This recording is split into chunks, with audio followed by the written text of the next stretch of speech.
இந்தியாவில் பெண்களினுடைய பெருமை எப்படி பாருங்க, அதிர்ந்து போகிறேன். ஹீரா என்ற ஒரு பெண், சத்ரபதி சிவாஜி ராஜ்காட் நகரத்திலே அவனுடைய கோட்டைக்கு, கோட்டை கொத்தளத்தில் உள்ளே இருக்கின்ற ராஜகுமாரர்களுக்கும் மந்திரியினுடைய குடும்பத்திற்கும் பால் கொண்டு போய் விற்பவன். ஒரு பெண் தன் பிள்ளைகளுக்காக ஒரு தாய் எதை வேண்டுமானாலும் செய்வாள் அப்படிங்கிறதுக்காக இதை சொல்றேன். அவுரங்கசீப்பிடமிருந்து தன்னை காப்பாற்றிக் கொள்வதற்காக மலை எலி என்று பெயர் பெற்ற எந்த மலையிலையும் சிவாஜி ஏறிடுவான். அவுரங்கசீப் உள்ள வந்துடக்கூடாதுங்கிற ஒரே காரணத்தினால அந்த கோட்டையினுடைய மிகப்பெரிய கதவுகள் மாலை 6 மணிக்கு சாத்தப்படும், பூட்டப்படும். காலை 6 மணிக்கு தான் திறக்கப்படும். மன்னனின் உத்தரவு இல்லாமல் யாரும் திறக்க முடியாது.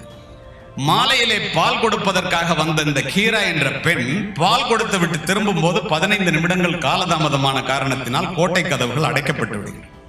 வாயில் காவலன்ட்ட போய் கெஞ்சுறான், என் பிள்ளைங்களை தனியா விட்டு வந்தேன், பாடசாலைக்கு அனுப்பணும், பட்னியா கிடப்பாங்க, கணவனை இழந்தவள் நான், தயவு செய்து கதவை திறந்து விடு. முடியாதுன்றான். மந்திரிகிட்ட அழைச்சிட்டு போறான். மந்திரிகிட்ட கதறான்.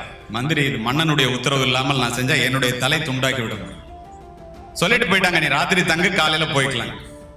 நண்பர்களே, காலை 6 மணிக்கு கோட்டை கதவுகள் திறக்கும் போது அந்த ஹீரா என்ற பெண்மணி, அந்த தாய், பால் கேனோட கோட்டை கதவுகளுக்கு வெளியில் நிற்கின்றார்.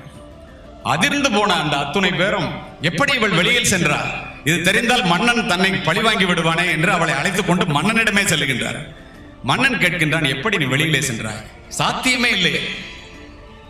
மன்னன் மட்டும் ஏறுவதற்காக, கட்டை விரலை வெட்டு ஏறுவதற்காக 150 அடி மதில், அதற்கு மேல் மலை, அதற்கு பிறகு அகழி 25 அடி ஆழம்.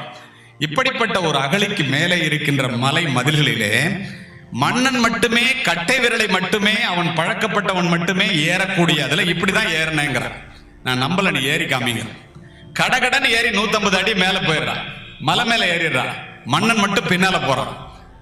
இந்த அகழியில குதிச்சுதான் நீந்தி போன. இந்த பார், முழங்கெல்லாம் செறிஞ்சிருக்கு. நீ என்னுடைய மன்னன் தானே? நேற்று என்னுடைய பிள்ளை பார்க்கின்ற பாசத்திலே கொஞ்சம் கூட சிந்திக்காமல் நான் குதித்தேன். இப்பொழுது உனக்கு இன்னமும் சந்தேகம் இருந்துச்சுன்னா நான் குதிக்கிறேன்டாங்கிறான். தாயே, நிச்சயமாக நீ இதை நீதான் செய்திருக்கிறாய், பிள்ளை பாசத்தினால் நான் நம்புகிறேன், நீ குதிக்க வேண்டாம் என்று சொல்லி அந்த ஹீரா என்ற பெண்ணினுடைய பெயரிலேயே அந்த 150 அடி மதில்களுக்கு, மலைகளுக்கு மேலே ஹீரா என்ற ஒரு கோபுரத்தை கட்டியிருக்கின்றான் சத்ரபதி சிவாஜி. இன்றளவும் பெண்களினுடைய பெருமையை பறைசாற்றுவதற்காக அது இருக்கிறது. யார் போனாலும் பார்க்கலாம்.